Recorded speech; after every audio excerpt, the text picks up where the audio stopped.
Okay, so now we're going to show you how to install cores in Retroarch. It's the most basic thing. If you're not familiar with Retroarch, a core is basically an emulator. Retroarch runs a ton of different emulators that can play just about anything. Okay, so when you fire up Retroarch from the main menu here, you're just going to go to Online Updater. Okay. There's lots of stuff in here, but most of it you don't need to use at all. Okay. Just go to Core, Downloader, and in here you'll see a list of all the emulators that Retroarch can run. They just call them cores. It'll tell you the name. See, Atari Jaguar is what it runs. The name of the emulator is Virtual Jaguar. So it's pretty basic, pretty easy to find your way around. You can install whatever you want just with a simple click. But we're going to go. There, let's just install Nintendo 64.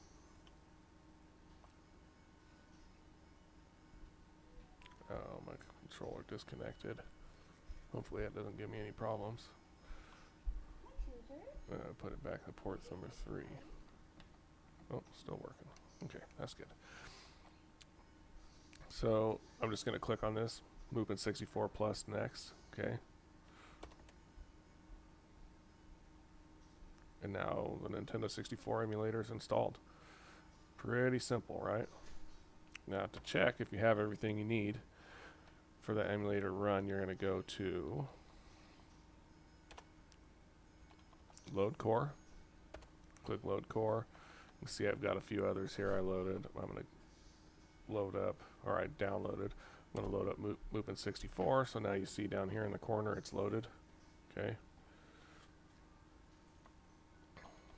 And then you're going to go over here to Information. Okay.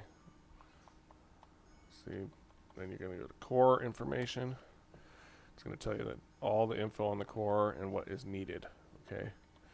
So if you go down here, required graphics. So you don't need any BIOS or anything for Nintendo 64, but if you did, it would be listed here. Okay, let's go back and I'll show you. Let's download a different core. Something that I know needs BIOS. Okay. We'll do Sony PlayStation. And there's a ton of stuff that needs BIOS. Almost every core needs something, but I'm just going to use something that people are going to be dealing with a lot more often. Okay. Then we'll go back to Load Core. Sony PlayStation.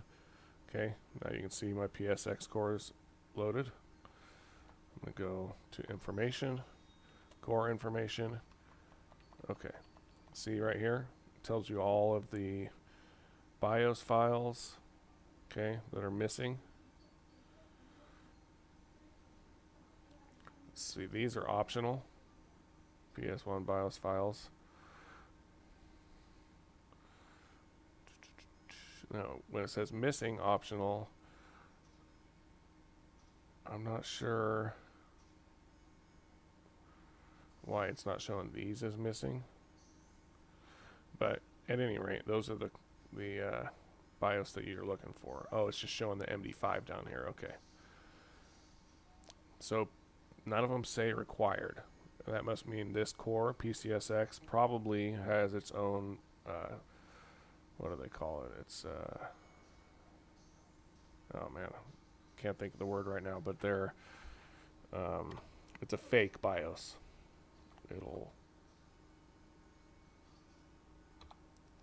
It has one that will work, but it's not going to be as good as the actual correct BIOS file. Okay, so I'm going to show you how to load content now. We're going to go down, we'll go load content. Now on Android this is going to look different. You're going to have to figure your own way around. all you got to do is go to anywhere where you have your ROMs that you want to load. Okay. It's taking a second because it's got to load it up. ROMs. I'll go to NES. Okay. Pick a game, and there it is. Pretty simple.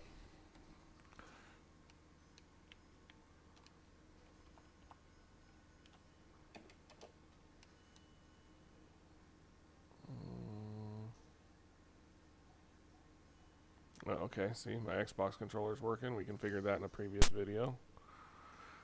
And obviously you can go full screen with it.